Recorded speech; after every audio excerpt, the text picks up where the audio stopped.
नमस्कार. न्यूज रंकाच्या गाठीभेटी या आपल्या कार्यक्रमामध्ये आपल्या सगळ्यांचं स्वागत.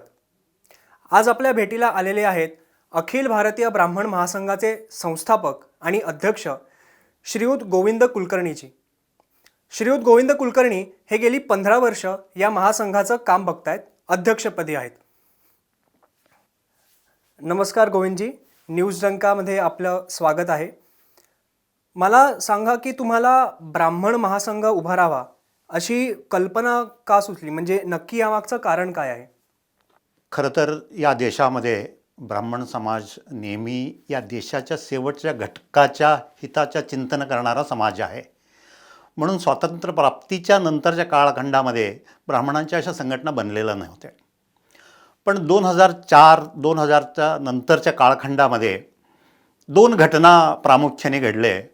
एक कांची कामकोटे शंकराचार्यांची दिवाळीचे दिवशी अरेस्ट करण्यात आले आणि दुसरा घटना पुण्यामध्ये भंडारकर इन्स्टिट्यूटवर हल्ला झाले. याला काही प्रतिक्रिया नव्हता. असे कुठलेही अन्याय अत्याचार झाले तर प्रत्येक फील्डमधून प्रतिक्रिया उमटतात, पण या विषयावर प्रतिक्रियाच उमटलेला नाही आहे. म्हणून ब्राह्मणांची एकत्रीकरण असं नाही आहे. म्हणून अखिल भारतीय ब्राह्मण महासंघाच्या गरज भासली, म्हणून अखिल भारतीय ब्राह्मण महासंघाचे निर्माण झाले. मग ही प्रतिक्रिया म्हणून, म्हणजे अन्य जातीच्या लोकांचं संघटन आहे म्हणून ही ब्राह्मण महासंघाची एक प्रतिक्रिया म्हणून तुम्ही हा संघ उभारलात? नाही, ह्या एकूण परिस्थितीमध्ये ब्राह्मण समाजामध्ये असुरक्षितता भावना निर्माण झाले. त्यामुळे सुरक्षिता ही युनिटीमध्ये असतो आहे. म्हणून आपली स्वयं सुरक्षितेकरता ही संघटना स्थापना झालेला आहे. मग या संघटनेच्या माध्यमातून तुम्ही नक्की काय काम करता? समाजाला एक तरी सुरक्षा प्रोव्हाइड करणे, दुसरा समाज आर्थिक मागासलेपणा खूप वाढतो आहे ब्राह्मण समाजामध्ये. ते भले आरक्षण असेल, अन्य काही कारणं असेल, ज्या मागे खेचले जातो आहे. पूर्वी या देशामध्ये राजाश्रय असायच्या, प्रत्येक समाजाला त्यांच्याच याच्याप्रमाणे राजाश्रय मिळायच्या. हल्ली राजाश्रय मिळत नाही आहे. जर राजाश्रय मिळत नसेल तर त्या समाजाच्या प्रमुखांनी त्या समाजाला पुढे नेण्याकरता काही ॲक्टिव्हिटी करायला पाहिजे. ह्या दृष्टिकोनातून अखिल भारतीय ब्राह्मण महासंघ ब्राह्मण समाजाला पुढे नेण्याकरता काही योजना बनवत आहेत. या योजना काय आहेत नक्की, आमच्या प्रेक्षकांना सांगू शकाल तुम्ही? हो, प्रामुख्याने आम्ही 2-3 विषय, एकूण आम्ही 5 विषयावर काम करतो आहे. अखिल भारतीय ब्राह्मण महासंघ म्हणून 5 विषयावर. किमान ब्राह्मणत्व पाळायला पाहिजे. दुसरा, सामाजिक समरसता असायला पाहिजे. देशभरामधल्या असणाऱ्या सगळ्या समाजाबरोबर उठबस करता यायला पाहिजे, त्यांच्यासोबत चांगला संबंध ठेवता यायला पाहिजे. तिसरा, शैक्षणिक धोरणं. प्रामुख्याने 2-3 पुढच्या जे धोरणं आहे, शैक्षणिक धोरणं. शैक्षणिक एज्युकेशनमध्ये समजा एक आरक्षण आणि अनारक्षणामध्ये ज्या फीचं तफावत आहे, जे एखादं इंजिनिअरिंग करण्याकरता आरक्षणामध्ये लोकांना 5,000 फी आहे, अनारक्षण म्हणजे ब्राह्मणांना लाखभर रुपया त्याच इंजिनिअरिंग करता द्यावा लागतो. हे जे डिफरन्सेस आहे, त्यामुळे शिक्षण घेणे अवघड होत चाललेलं आहे. म्हणून ब्राह्मणांचेच काही शैक्षणिक संस्था बनवणे, त्या माध्यमातून शिक्षण प्रोव्हाइड करण्याची. आत्ता आम्ही doctor Sarvepalli Radhakrishnan civil service examination institute सुरू करतो आहे. ऑनलाईनमध्ये UPSC करता ट्रेनिंग्सची हे सुरू केलेलं आहे. असे वेगवेगळी क्षेत्रामधली एज्युकेशन प्रोव्हाइड करणे. आणि चौथा विषय आमच्यासमोर आहेत आर्थिक. मगाशी जसं सांगितलं आहे, राजाश्रय मिळत नसेल तर काय करायला पाहिजे, त्या समाजाच्या लोकांनी त्या समाजाचं आर्थिक नियोजन करता यायला पाहिजे. म्हणून आम्ही ब्राह्मण तरुणांना नोकरी मिळत नाही आहे, म्हणून त्यांना व्यवसायामध्ये नेण्याच्या काही प्रोजेक्ट्स आम्ही सुरू करतो आहे. एक प्रोजेक्ट कर्नाटकामध्ये बिजापूर जिल्हा सिंदगी तालुक्यामध्ये 1,000 तरुणाकरता एक व्यवसायाचा एक प्लॅन बनवलेला आहे. मॅन्युफॅक्चरिंग, कृषी आधारित व्यवसाय आम्ही सुरू करतो आहे. म्हणजे अप्रत्यक्ष कृषी जे शेतकरी आहेत त्यांनाही त्या मदत मिळणार आहेत. आणि त्याच्यानंतर शेवटच्या आउटपुट आपली आउटलेट्सच्या माध्यमातून आम्ही त्याची विक्री, म्हणजे मॅन्युफॅक्चरिंगपासून विक्रीपर्यंतची एक मोठी चेन बनवतो आहे. अशाच महाराष्ट्रामध्ये नांदेडमध्ये 1,000 महिलाकरता अशाच पद्धतीचे व्यवसाय, म्हणजे जेणेकरून आर्थिक शैक्षणिकमध्ये शिक्षण मिळवणे आणि दुसरं आर्थिक सक्षम होणे, अशा याच्यावर अखिल भारतीय ब्राह्मण महासंघ काम करतो आहे. तुम्ही आत्ता बोलताना एक सामाजिक समरसतेचा मुद्दा मांडलात. पण आपण बघतो की समाजामध्ये एक ब्राह्मणांवरती काही प्रमाणात किंवा काही वर्षांपासनं एक वैचारिक अटॅक आपण ज्याला म्हणू शकतो त्या प्रकारचा होतोय. म्हणजे दादोजी कोंडदेवांचा पुतळा हटवला किंवा तो तो तो सगळा इन्सिडेंट असेल, तर अशा प्रकारची वैचारिक एक अटॅक जो ब्राह्मणांवर होतोय त्या संदर्भात तुम्ही काय सांगाल? हां, ह्या अशा पद्धतीच्या वैचारिक अटॅक करणाऱ्यांच्या संख्या किती आहे? तो खूप छोटी संख्या आहे. काही ठराविक मंडळीच ह्या उद्योग करत आहेत. पण आम समाजामध्ये अशा नाही आहे. आम समाजाच्या सोबत आजही ब्राह्मण किंवा ब्राह्मणेतर या सर्व समाजाच्या सोबत एक चांगला रिलेशन्स ठेवूनच आहेत. समजा त्याच्यामध्ये काही थोडीफार कमी पडत असेल तरी ते नीट करण्याची जबाबदारी ब्राह्मणांची जबाबदारी आहे, म्हणून आम्ही त्याच्याकडे पाहतो आहे. काही वर्षांपूर्वी महाराष्ट्रात एक चळवळ सुरू झाली होती की जातीच्या भिंती या तोडल्या गेल्या पाहिजेत. पण आज आपण बघतो की प्रत्येक जातीची एक वेगळी संघटना आहे. तशीच ब्राह्मण महासंघसुद्धा ब्राह्मणांसाठीची संघटना आहे. पण या जाती ज्या व्यवस्था आहेत ती तोडण्याची चळवळ आहे का आत्ता अधिक त्या भिंती मजबूत होत चालल्यात? प्रत्येक जातीचा जो विरोधी आपण म्हणू शकतो, एक जात दुसऱ्या जातीच्या विरोधात उभी आहे, त्या भिंती अजून मजबूत होत आहेत. आपण याला जात म्हणण्यापेक्षा संस्कार म्हणले तर सुयोग्य होईल असं मला वाटते. आणि ही सगळीच धर्मामध्ये आहेत. केवळ हिंदू धर्मापुरतं ही जातीच्या ही सीमित आहे असं नाही आहे. सगळेच ज्या 2-4 जाती या जगामध्ये आहेत त्या सगळ्याकडे ही प्रोसेस आहेतच. म्हणजे आपापली संस्कार, आपापली पूजा पद्धती, आपापली काय त्याला पूजा पद्धतीचे ज्या पद्धती आहे त्या पद्धती चालवण्याच्या दृष्टिकोनातून तो जात असतो आहे. त्यामुळे ती असणारच आहेत. या देशामध्ये कोणाला नको आहे जाती, ही एकदा विचार करणे आवश्यकता आहे. ज्या आरक्षणाचा फायदा घेत आहेत त्यांना जाती नको आहेत का? त्या जातीच्या आधारावरच आरक्षण मिळतो आहे. त्यामुळे जाती ही काही हे नाही आहे. हजारो वर्ष या देशामध्ये सगळीच जाती गुण्यागोविंदाने वागलेला राहिलेला आहे. त्यामुळे जाती काही आड येतो आहे किंवा भिंती बनतो असं नाही आहे. त्याला समजून घेणे गरजेचे आहे. शैक्षणिक मुद्दा तुम्ही मांडलात. या महाराष्ट्रामध्ये वेद पाठशाळा हा सुद्धा एक आहे की कणकवलीत काही वेद पाठशाळा आहेत, महाराष्ट्रातल्या अनेक भागात वेद पाठशाळा आहेत. पण यांना जसं तुम्ही म्हणाल राजाश्रय मिळण्यात कुठेतरी कमतरता आहे. आणि लोकांचा असा समज आहे की भिक्षुकी किंवा पौरोहित्य हे मुख्यत्वे ब्राह्मणांचं काम आहे आणि या वेद पाठशाळांमधनं तेच शिकवलं जातं ब्राह्मण मुलांना खास करून. तर या वेद पाठशाळांसाठी ब्राह्मण महासंघाची काय काम आहे ब्राह्मण महासंघाचं? या सगळ्या वेद पाठशाळांना खरं तर सरकाराकडून प्रोत्साहित व्हायला पाहिजे. हे अन्य धर्मीय मदरसा वगैरेला सरकाराकडून आर्थिक मदत केली जातात. पण ही वेद पाठशाळा या देशाच्या हार्ट म्हणजे हृदय आहेत. त्याकरता त्यांना मदत करायला पाहिजे. जर सरकार कमी पडलं तर संघटना, ब्राह्मण संघटना त्यांच्यासोबत उभा राहून हे विस्तार करणार आहे. हल्लीच्या काळामध्ये वेद काय केवळ ब्राह्मणापुरतं सीमित नाही आहे. या देशाच्या तो एक संपत्ती आहेत.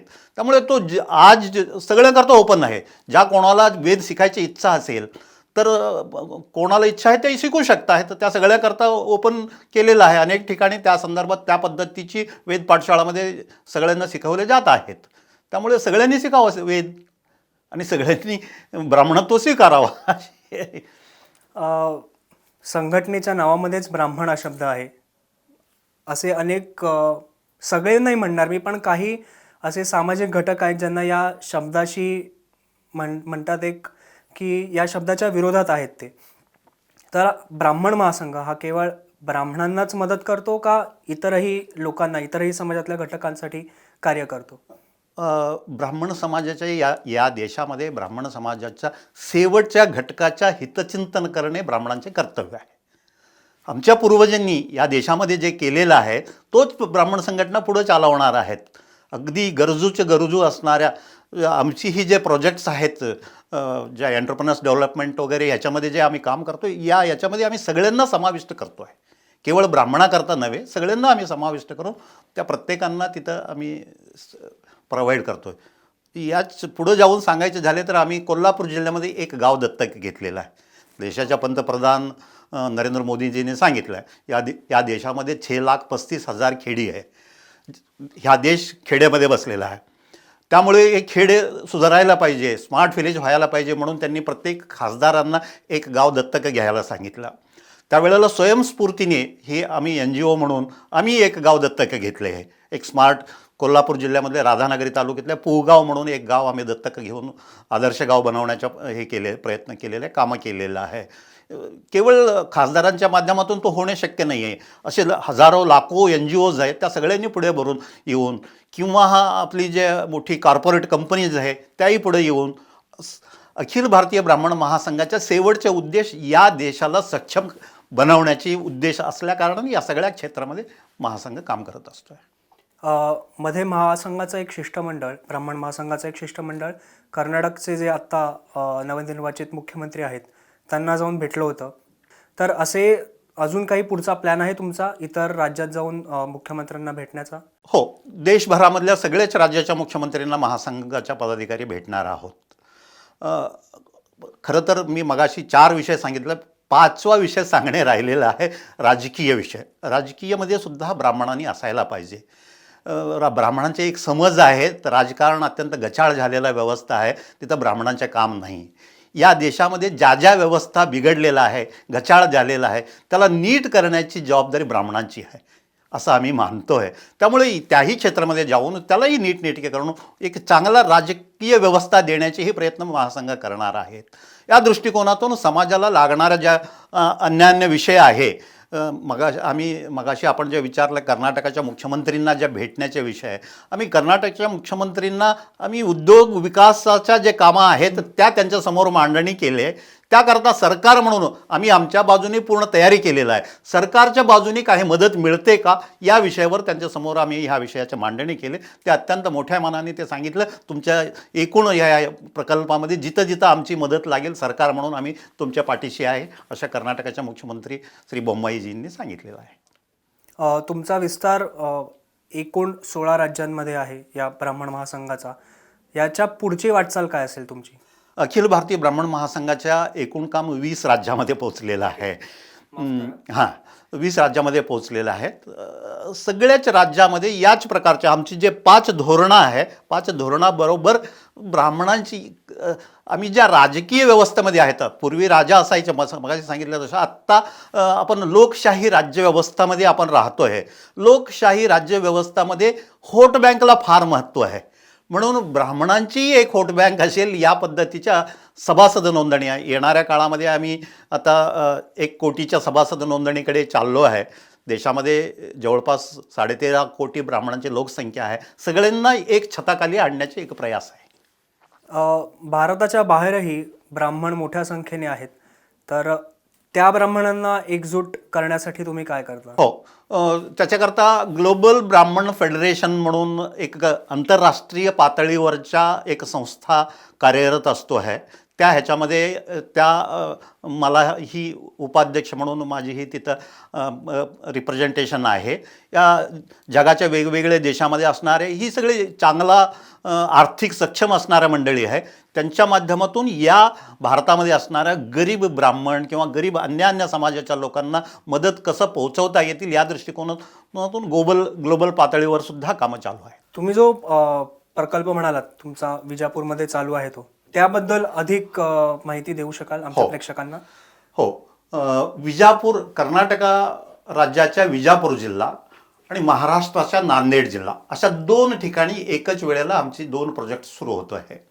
विजापूरमधल्या तरुणाकरता युवकाकरता व्यवसाय विकास योजना आहे आणि नांदेडमधली 1000 महिलांकरता त्या प्रोजेक्ट आहे.